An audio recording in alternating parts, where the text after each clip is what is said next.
of Stagecoach Mary Fields, an African-American female pioneer who lived her life her own way and was a respected, admired, and loved figure. Now, Stagecoach Mary was over 6 feet tall and weighed over 200 pounds, and always dressed as a man with a wool cap and high leather boots, and always had a .45 Colt revolver strapped around her waist. Stagecoach Mary had a knockout punch and a standing bet that she could floor any man she met. She had this bet for 25 years, and she never lost. And she knocked out many teeth and broke many noses in the process. Mary Fields was born a slave in Tennessee circa 1832. In her younger days, Mary worked as a chambermaid on the steamboat, the Robert E. Lee. She becomes friends with a nun, Sister Amadeus, from the St. Peter Ursuline Convent in Cascade, Montana, who rides back and forth on the steamship. Years later, Sister Amadeus becomes the Mother Superior. She becomes ill with yellow fever, and Mary nurses her back to health. The Mother Superior convinces Mary Fields to go to work at the convent, as I mentioned, in Cascade, Montana, where the sisters try to smooth out Mary's rough edges. They often invite her to attend Catholic services, for example. But Mary Fields prefers the company of rough and tumble men. She drinks, she smokes, she swears, she swaps stories with the local gents at the Cascade Saloon.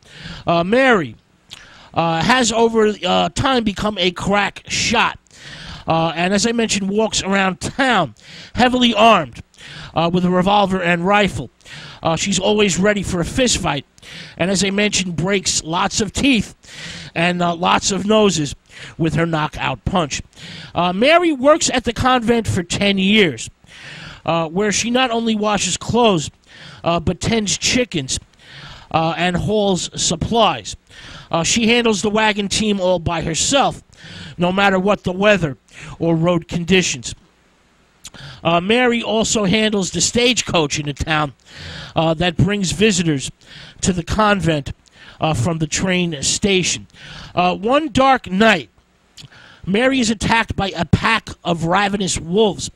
The lupines spook the horses, and her wagon overturns. Mary then stands guard all through the night and protects the food shipment from the hungry wolves' threat. The nuns are very, very poor and depend on these supplies in order to survive. Her fighting and feuding eventually forces Mary to leave the convent. There's a legendary shootout behind the nunnery over a complaint about money, which forces Mary to move on from the convent.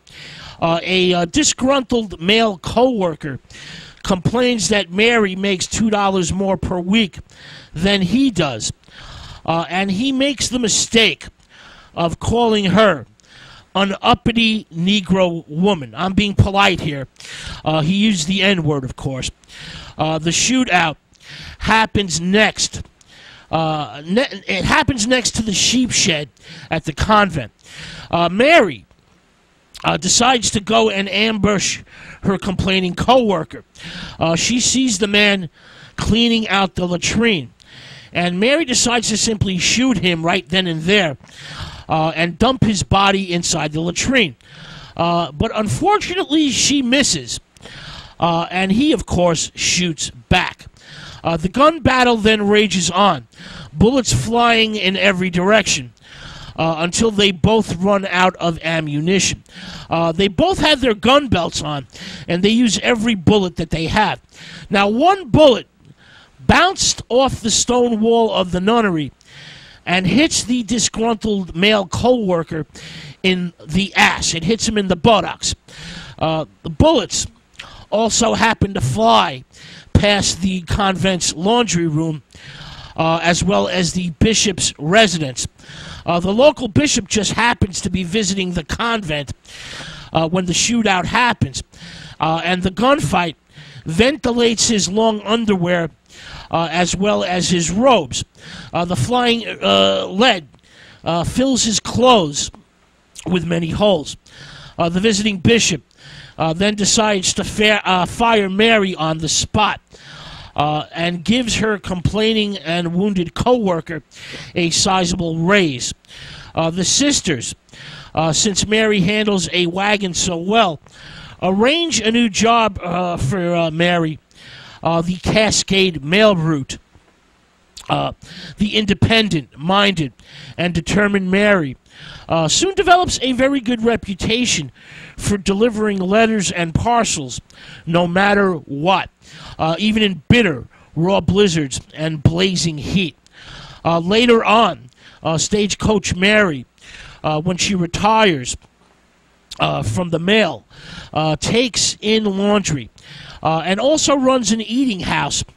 Her eating house soon goes out of business because Stagecoach Mary gives credit to anyone who is hungry. In her golden years, Mary works as a babysitter for the local children. One of these local children was future cowboy superstar, movie superstar, Gary Cooper. Coop, as he was affectionately known, would remember Stagecoach Mary fondly all his life, and actually wrote an article about her for Life magazine in 1959. When Stagecoach Mary Fields passed away in 1914, the town of Cascade gave her a majestic send-off and a place of honor in the local cemetery. The people of Cascade, Montana, admired and loved Mary very much. Her independence, her spirit, her courage, and her